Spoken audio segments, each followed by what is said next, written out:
Assalamualaikum warahmatullahi wabarakatuh. Kembali lagi bersama saya Adi Puji Padilla. Pada kesempatan kali ini kita akan melanjutkan pembelajaran kita, yaitu seputaran SMA. Jadi pada materi ini kita akan membahas yang namanya IP address dan subnetting. Oke, jadi langsung saja kita mulai. Nantinya pada bab materi ini kita akan pengenalan terkait IP address dan subnetting, dan juga ada IP public dan IP private. Lalu kita juga akan membahas yang namanya classful dan classless addressing dan juga kasus subnetting. Kemudian kita juga akan perkenalan terkait konsep block subnet dan konsep switch dan router. Oke, jadi langsung kita mulai. Jadi IP address itu ibarat nama. Jadi antar device jika ingin saling komunikasi maka diperlukan yang namanya IP address. IP address untuk saat ini itu terbagi menjadi dua versi. Yang pertama ada IP versi 4 dan yang kedua yaitu ada IP versi 6. Nah, untuk yang versi 4 itu penulisan IP address-nya pada umumnya tertulis dalam bentuk 4 oktet, yang dimana pada setiap oktetnya itu terdiri dari 8 bit, dan jika dijumlahkan maka tertatalah menjadi 32 bit. Nah, angka yang terdapat pada setiap oktetnya itu merupakan angka desimal dari 0 sampai 255, tidak kurang dan juga tidak lebih. Nah, perlu diketahui juga bahwa terdapat berbagai istilah yang kita temui pada internet protokol, diantaranya seperti traffic. Jadi, pada bab IP address yang sebentar ini kita tidak hanya perkenalan dengan IP address-nya saja. Jadi pada fase subnettingnya nanti kita akan mencari yang namanya traffic, kemudian mencari yang namanya subnet mask, lalu IP network, IP broadcast, dan juga IP range. Jadi range berapa saja yang bisa digunakan pada traffic. Nah, di sini juga ada gambar ilustrasinya. Jadi yang slash 24 ini yang disebut traffic. Seperti yang saya bilang sebelumnya, IP address itu adalah ibarat nama. Jadi jika komputer ingin saling komunikasi maka bukanlah yang namanya IP address. Tapi kalau misal kita singgung terkait Cisco, misalkan pada pengkonfigurasian IP address di Cisco itu menggunakan yang namanya subnet mask. Apa sih prefix dan subnet mask itu? Jadi kalau misalkan di mikrotik itu menggunakan prefixing, sedangkan kalau misal di Cisco itu menggunakan subnet mask. Prefix biasa digunakan untuk pengkonfigurasian mikrotik, ataupun Cisco menggunakan yang namanya subnet mask. Misal ada pertanyaan, prefix itu apa sih? Prefix itu menunjukkan jumlah IP yang bisa digunakan. Misal /24 itu jumlah IP yang bisa digunakan sebanyak 250.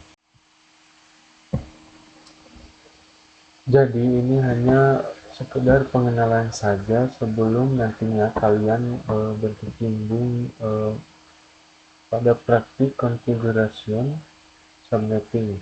Nah, untuk mengetahui prefix yang sesuai dan efektif, maka diperlukan yang namanya ilmu subnetting.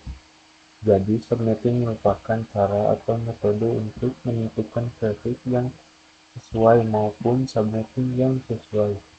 Untuk implementasi subnetting bisa diibaratkan seperti kita memiliki jaringan komputer kelas yang terdiri dari 6 komputer. Nah, berapa sih prefix yang cocok untuk 6 komputer tersebut agar setiap komputer bisa saling komunikasi? Nah, jadi kalau misalkan kita menggunakan yang /24, itu jumlah IP yang tersedia yaitu 256. Berarti IP yang tersedia dan bisa digunakan adalah 256.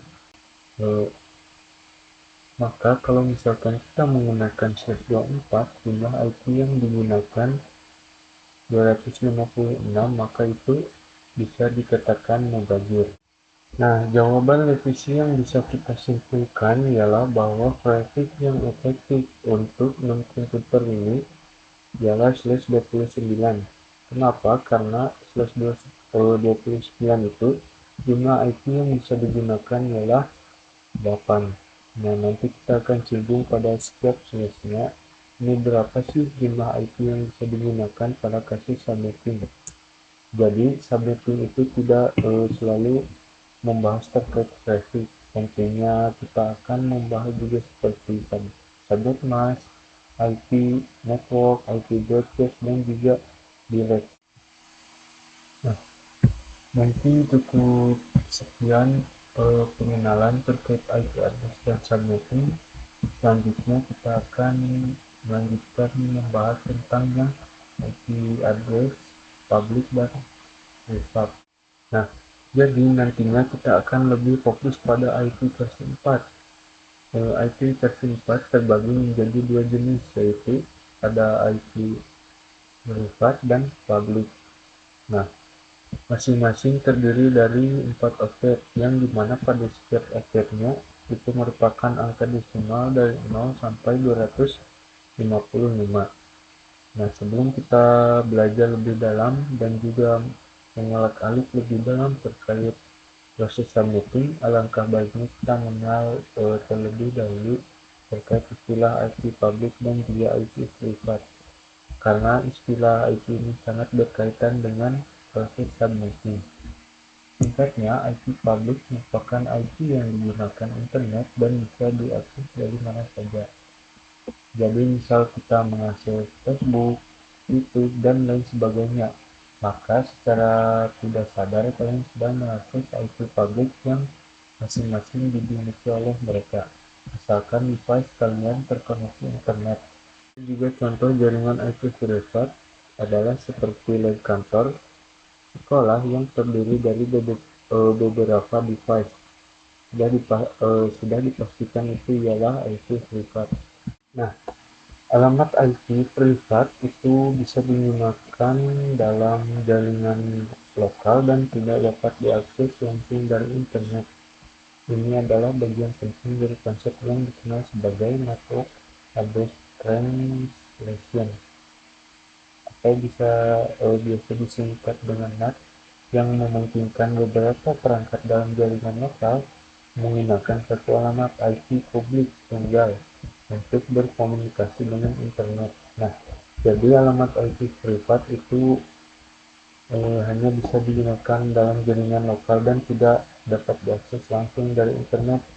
Tidak seperti halnya IP publik yang bisa digunakan di internet dan bisa diakses dari mana saja. Nah, mungkin cukup sekian pembahasan tentang IP address public dan privat. Selanjutnya di sini ada IP address classroom dan classless. IP address privat ialah alamat IP yang digunakan pada jaringan lokal LAN. IP address public, alamat IP yang bisa diakses secara global di internet. Nah, di sini juga ada gambarnya. Untuk yang CDR ini nama lain dari grafik, biasa digunakan dalam networking. Di sini juga ada default subnet mask dan biasa digunakan untuk Cisco. Nah, kedua nama ini dinamakan dengan classful address ini. Jadi, pengalamatan IP address berdasarkan kelasnya. Nah, jadi itu untuk yang IP address classful dan classless. Selanjutnya kita akan melanjutkan dengan yang kasus subnetting. Nah, untuk yang kasus subnetting itu melakukan proses subnetting, Anda akan melakukan beberapa proses seperti menemukan traffic yang sesuai, lalu memasukkan subnet mask, IP network, IP broadcast, dan range IP yang bisa digunakan. Nah, jadi itu untuk kasus subnetting ya. Jadi pengertian dari traffic dan subnetmask itu ialah untuk menentukan jumlah IP yang bisa digunakan. Sedangkan untuk yang IP network ialah tanda alamat pada suatu jaringan LAN, dan IP broadcast adalah alamat IP yang digunakan untuk pengiriman informasi ke semua host yang ada pada jaringan LAN tersebut. Dan yang range IP ialah mungkin untuk jangkauannya IP address itu sendiri ya. Jadi untuk yang pertama ialah untuk traffic dan subnet mask itu sama goalsnya, yaitu menentukan jumlah IP yang bisa digunakan. Nah, perbedaannya traffic itu digunakan untuk pengkonfigurasian yang dilakukan oleh vendor mikrochip, sedangkan subnet mask biasa diperuntukkan untuk pengkonfigurasian yang ada di vendor Cisco. Setelah kita membahas yang kasus subnetting, selanjutnya kita akan sedikit perkenalan terkait blok subnet. Nah, blok subnet itu diibaratkan seperti ruangan. Jadi ukuran atau rentang alamat dari suatu jaringan ke jaringan berikutnya. Nah, kumpulan visi yang berada pada suatu ruangan perlu dikonfigurasi menjadi satu blok subnet. Nah, jadi itu untuk sedikit perkenalan terkait konsep blok subnet. Nah, selanjutnya kita akan membahas juga yang namanya IP versi 4 delivery type. Nah, terdapat 3 macam, yaitu unicast, multicast, dan broadcast. Nah, untuk yang unicast itu ialah proses pengiriman data tepat diterima oleh satu host saja. Nah, di sini juga namanya ialah one-to-one communication. Jadi, pengiriman data tepat diterima oleh satu host saja.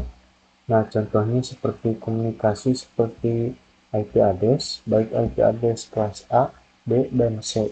Nah, untuk yang multicast ialah proses pengiriman data oleh satu host ke beberapa destinasi yang sudah dikelompokkan tujuannya dalam satu grup. Nah, namanya ialah one-to-one many communication.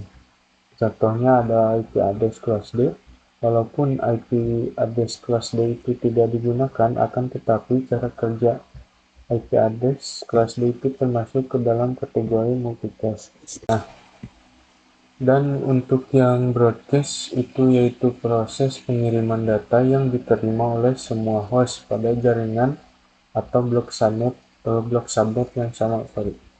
Jadi, satu host mengirimkan ke semua tujuan yang sudah dikelompokkan sesuai broadcast domainnya.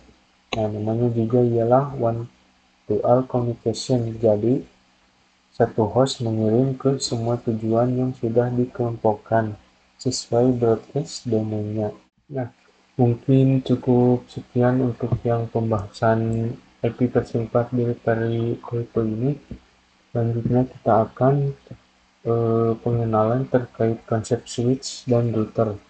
Nah, di mana nantinya kita akan menyinggung terkait administrasi jaringan komputer. Jadi perlu mengetahui terlebih dahulu yang namanya networking device. Nah, di antara contoh perangkat jaringan itu ada switch, itu fungsinya mengkoneksikan perangkat yang satu network, dan juga ada router, ialah fungsinya mengkoneksikan perangkat yang beda network. Jadi pada jaringan komputer ada beberapa device yang kita perlukan untuk membangun jaringan komputer. Nah, mungkin cukup itu saja untuk pembahasan kali ini. Mohon maaf bila ada kata yang sulit dimengerti. Wassalamualaikum warahmatullahi wabarakatuh.